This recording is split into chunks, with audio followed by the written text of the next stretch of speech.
Admiti al Maritime Industry Authority que tiene a cuantos de mga marino ella suspende sila o llaman blacklist. Después descubrí que tiene sila mga violación como el presentación de mga peke documentos. Según con el director regional del Marina, Attorney Irving Saipudin, antes sila dali lisensya con mga marino, asegura sila que el chequea en buenamente con estos mga documentos. Depende yan si Senator Culpa.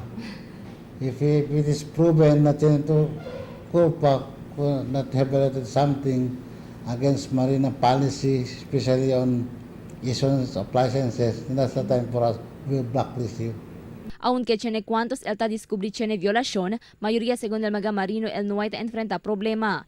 Ta saluda según el marina con mga Filipino seafarers, quien ta trabaja na país y na otro nasyon. Número 1, dificultad según de mga marino na otro nasyon, amo el largo tiempo queda lejos na familia. A mediante el distancia na familia, ta sacrificia según este mga seafarers para man busca la vida na barco. Por eso mañana Junio 25, el celebra con el Filipino Seafarers Day na entero país, incluido el Región 9.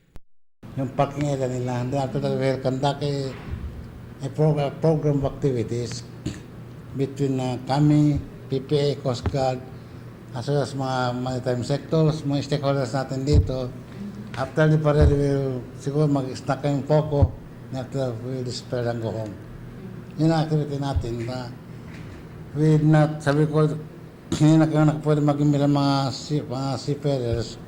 But I'm still inviting them. If they are available tomorrow, they can join us.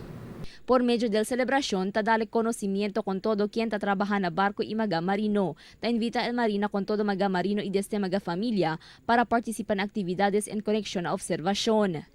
Crystal Almonía, Dateline Zamboanga.